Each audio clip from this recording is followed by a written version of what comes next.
बबीहा बेनती करे कर कृपा देवो जी दान। सब तो पहला राग मलार शुद्ध मलार मियाँ की मलार नेग मलार राग नेग आ जिहड़ा राग तुसी सरवण कर रहे हो इसका नाम है नानक मलार। नानक मलार राग ये है आप जी सरवण कर रहे हो। सतगुरु पातशाह जी महाराज जी की बाणी ना करो जी। शब्द है बबीहा बेनती करे कर कृपा देवो जी दान। जल बिन प्यास न उतरे छुटक जाने मेरे प्राण। तू सुख दाता व्यंत है गुण दाता निधान।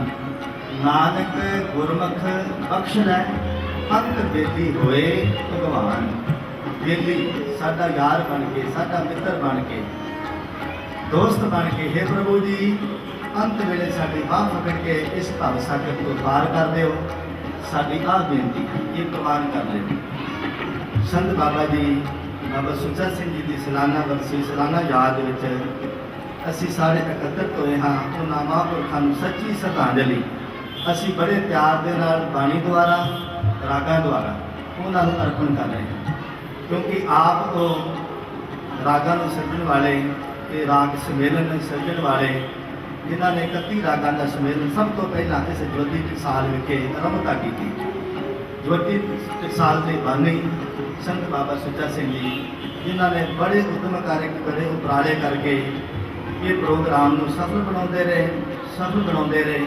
बड़े बड़े गुणी ज्ञानी कीर्तनीय बुला बुला के ते हर साल बड़ी मेहनत बड़ी संघर्ष करके फिर रागां के स्वरूप भी तैयार किए रागबद्ध करके इसी तरह अज के उन्होंने लाया हुआ बूटा प्रफुल्लित होया।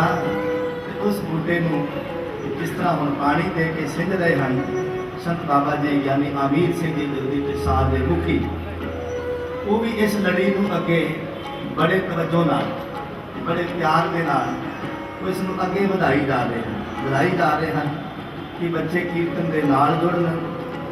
सिखलाई भी हो रही ज्योति टकसाल प्रिंसीपल सुखवंत सिंह जी ज्योति टकसाल वो बच्चों को इत्थे देख रेख करते हैं। बच्चों को कीर्तन विद्या सिखाते हैं। होर भी गुणी ज्ञानी विद्वान सज्जन इत्थे गुरबाणी की संख्या भी हो रही है। तबला भी सिखाया जा रहा है। तंती साजां की भी सिखलाई हो रही है। बहुत बड़ा मिशन, बहुत बड़ा प्रोजेक्ट इतने एक साल में काम कर रहा है। तो सतगुरु मेहर कर बाबा जी अमीर सिंह जी ते मेहर भरिया सिर ते हाथ रखन ते उन्होंने होर उद्यम ते उपराले सतगुरु जी बख्शिश करन ताकि इहो जे प्रोग्राम होर सुहावने हो सकन, प्रेरणा मिल सके कि इतने जल्दी टकसाल में जो रागां का प्रचार प्रसार है जो चलिया सी वो चल रहा है, वो चल रहा है। तो सतगुरु जी मेहर करन इसी तरह ही सानू ये कीर्तन की खुराक इतने ज्योति टकसाल से मिलती रहे। एक होर बेनती करनी चाहते हैं कि फतेह टीवी वालों फतेह टीवी के उपराले के नाल ते दासां दे उद्यम के नाल प्यार के नाल जो ये फतेह टीवी ते गुरमत संगीत मुकाबले छोटे बच्चों के करम गए हैं। ये साढ़े सत्कारयोग वीर जी प्रिंसीपल सुखवंत सिंह जी के दास ने भी मिल के असाने एक हमला मारिया कि क्यों ना होवे कि बड़े बच्चों के तो कीर्तन मुकाबले बड़े हुए हैं, पर क्यों ना होवे कि छोटे बच्चों के मुकाबले भी कीर्तन मुकाबले होण। छोटे बच्चे जिहड़े घरां विच बैठे रियाज करते पे हैं निके निके, उन्होंने कोई पता नहीं कि सानू एक बहुत बड़ा प्लेटफॉर्म मिलने वाला सी, पर सतगुरु गुरु ग्रंथ साहब जी ने मेहर करके ते गोरा साहब नूं असीं गल कीती ते उन्होंने कहा जी जरूर करो, फतेह टीवी ते ही करो। सो उन्हों का भी उद्यम उपराला होया ते ये असीं गुरमत संगीत मुकाबले आरंभे हुए हैं।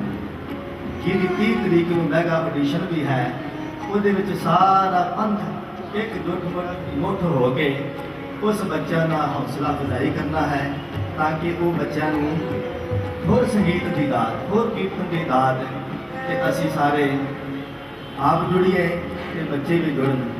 सो फतेह टीवी का ये उपराला ये उद्यम सतगुरु पातशाह की बख्शिश कर इसी तरह ही आओ हम चलिए कीर्तन तेरा मन जोड़ो जी बड़े प्यार के श्रद्धा के नाल।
गुण सुख दाता बेअंत है, गुण दाता निधान। 7-8 मिनट 10 मिनट होर बाकी हैं। एक बंदिश मेघ राग दी बड़ी सोहनी बंदिश है। तो जो सुनने ने गुरमत संगीत मुकाबले में एक बहुत बड़ा योगदान भी पाया कि जदों असी कीर्तन वास्ते कॉलेज के विच गए तो बेनती की कि बहुत सोहना प्रोग्राम बच्चों का असीं लैके आ रहे हाँ, गुरमत संगीत मुकाबले ये तुहाडा कॉलेज एडिटोरियम बहुत वधिया है। तो कहते जी साडी बड़ी खुशकिस्मती होगी कि तुसीं सारा प्रोग्राम इत्थे करो। असीं बेनती की बहुत सोहना है। सो उन्होंने सारी सेवा ये बहुत वड्डी सेवा है जो कि फतेह टीवी वास्ते ते दासा वास्ते उन्होंने सारा कॉलेज का एडिटोरियम ते होर सारे प्रबंध उन्होंने सानू करके दिते हैं। सो इस तरह दी सेवावां जिहड़ियां हन सारे रल मिल के करिए तो फिर वड्डे तो वड्डे प्रोग्राम जिहड़े हैं वो सफल हो जाते हैं। तो आओ एक शब्द मेघ राग की बंदिश है। पूनम पूनम आया बरसे लाए झड़ी, ये शब्द पढ़ते हैं। ये शब्द की मांग बहुत आई है पर समा नहीं है, नाले कई शब्द बड़े हैं या कंपोजिशन का होर चलन होता है। फिर सुनावांगे अज का थोड़े समय में मेघ राग का थोड़ा जहा नज़ारा।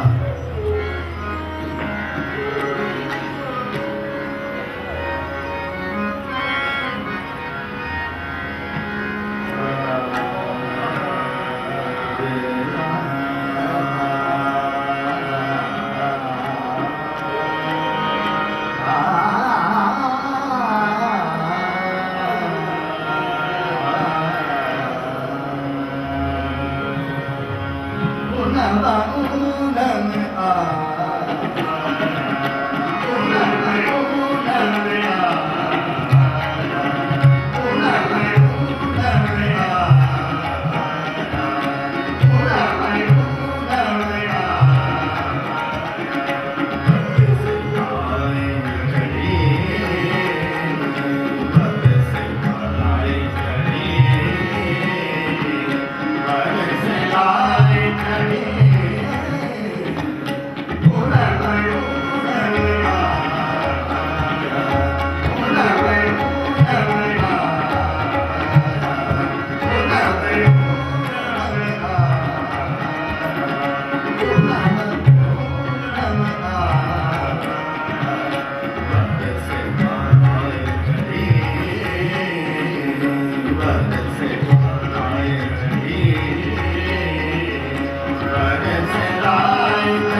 ਦੀ ਬੰਦਿਸ਼ ਇਹ ਸਾਡੇ ਸਨਮਾਨਯੋਗ ਵੱਡੇ ਹਨ ਸ਼੍ਰੋਮਣੀ ਰਾਗੀ ਸਤਿਕਾਰਯੋਗ ਭਾਈ ਸਾਹਿਬ ਭਾਈ ਬਲਵੀਰ ਸਿੰਘ ਜੀ ਸ਼੍ਰੋਮਣੀ ਰਾਗੀ ਤੇ ਗਿਆਨ ਸਿੰਘ ਜੀ ਅਲਮਸਤ ਉਹਨਾਂ ਨੂੰ ਇਹ ਜਾਣਦੇ ਹਨ ਚੰਗੀ ਤਰ੍ਹਾਂ ਬੜੇ ਬੜੇ ਬੜੇ ਵਿਦਵਾਨ ਤੇ ਉਹਨਾਂ ਦੇ ਸ਼ਿਸ਼ੇ ਹਨ ਸ਼ਾਗਿਰਦ ਹਨ ਤੇ ਉਹਨਾਂ ਦਾ ਘਰਾਣਾ ਦਾਸਾਂ ਦਾ ਵੀ ਚੱਲ ਰਿਹਾ ਹੈ ਕਿ ਬਾਬਾ ਪ੍ਰਦੀਪ ਸਿੰਘ ਜੀ ਉਹਨਾਂ ਦੇ ਭਤੀਜੇ ਸਾਡੇ ਉਸਤਾਦ ਹੋਏ ਹਨ ਤੇ ਇਹ ਅਲਮਸਤ ਜੀ ਦੇ ਸ਼ਾਗਿਰਦ ਹੋਏ ਹਨ ਤੇ ਹੁਣ ਬੈਠੇ ਹਨ ਇੱਕ ਬੰਦਿਸ਼ ਉਹਨਾਂ ਦੀ ਆਪ ਜੀ ਨੂੰ ਅਸੀਂ ਸੁਣਾਉਣ ਲੱਗੇ ਹਾਂ ਅਲਮਸਤ ਸਾਹਿਬ ਦੀ ਬੰਦਿਸ਼ ਹੈ ਤੇ ਬਾਬਾ ਠਾਕਰ ਜੀ ਪਟਿਆਲੇ ਵਾਲੇ ਵੀ ਗਾਉਂਦੇ ਰਹੇ ਹਨ ਇਹ ਬੰਦਿਸ਼ 2 ਮਿੰਟ ਦੀ ਹੋਵੇਗੀ ਤੇ ਬੜੀ ਸਵਾਦਲੀ ਹੈ ਬੜੀ ਆਨੰਦਦਾਇਕ ਹੈ ਲਾਗੀ ਪ੍ਰੀਤ ਸੁਜਾਨ ਸਿਓ ਵਰਗੇ ਲੋਕ ਅਜਾਨ ਕਿਸੇ ਨੇ ਫਰਮਾਇਸ਼ ਕੀਤੀ ਸੀ ਕਿ ਇਸ ਨੂੰ ਠੁਮਰੀ ਅੰਗ ਦੇ ਵਿੱਚ ਸੁਣਾਇਓ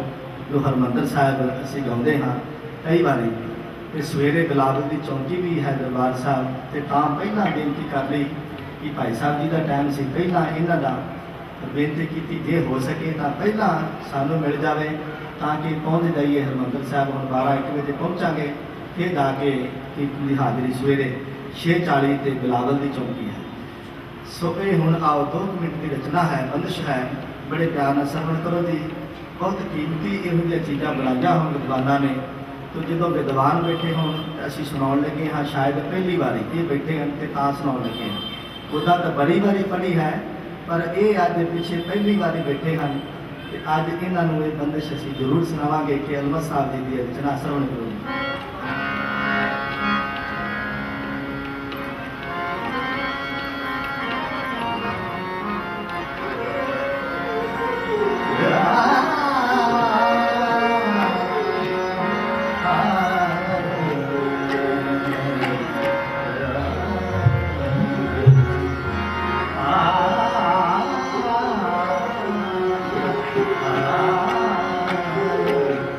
इस राग का भुलेखा जरूर पैदा है कि शायद शुद्ध बसंत है शुद्ध बसंत ते हमंत राग जड़ा है वो मिलते जुलते राग हैं बिल्कुल वादी स्वादी का फर्क है जड़ा शुद्ध बसंत है वह जड़ा सा व्यास है तो जड़ा हिमंत है वह मध्यम है बस फर्क इन्ना ही है कि लगता कभी शुद्ध बसंत है तो कभी हमंत है ਜਿਹੜੇ ਹਮੰਤ ਨੂੰ ਜਾਣਨਗੇ ਉਹ ਜ਼ਰੂਰ ਨੋਟ ਕਰਨਗੇ ਕਿ ਗੱਲ ਮੱਧਮ ਤੇ ਚੱਲ ਰਹੀ ਹੈ ਤੇ ਜਿਹੜੇ ਸ਼ੁੱਧ ਬਸੰਤ ਨੂੰ ਸਿੱਖਦੇ ਹਨ ਉਹਨਾਂ ਨੂੰ ਇਹ ਪਤਾ ਲੱਗੇਗਾ ਕਿ ਇਹ ਤਾਂ ਸਾਦਾ ਹੈ ਇਹ ਤਾਂ ਸ਼ੁੱਧ ਬਸੰਤ ਹੈ ਫਰਕ ਬਸ ਇੰਨਾ ਹੈ ਮੈਂ ਦੱਸਣਾ ਇਸ ਵਾਸਤੇ ਜ਼ਰੂਰੀ ਸੀ ਕਿ ਪਤਾ ਚੱਲ ਜਾਵੇ ਕਿ ਕਿਹੜਾ ਰਾਗ ਹੈ ਤੇ ਕਿਸ ਤਰ੍ਹਾਂ ਹੈ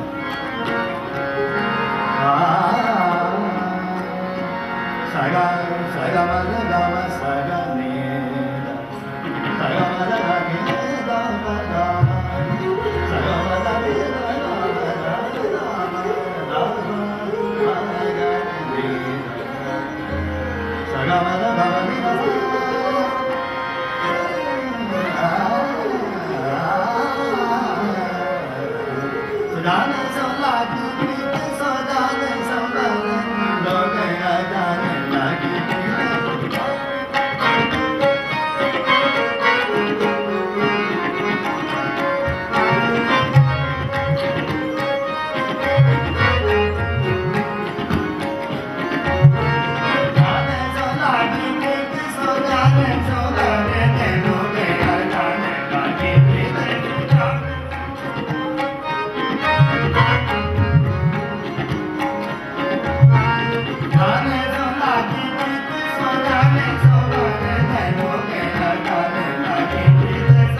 लागी प्रीत सुजान स्यों बंदे लोग अजान पासों टूटे जोगने जाके जी प्राण। ये शब्द ही कीर्तन के नाल आप जी ने मन जोड़िया है। सतगुरु जी सर्वत संगतां ਦੀਆਂ हाजरियां दर प्रवान करन कर्म लिखे लाउन किरत कमाइयां सफल काल कंटक दूर गुनाह चुकां दी माफी दी फतेह बुलाओ जी। वाहिगुरू जी का खालसा वाहिगुरू जी की फतेह।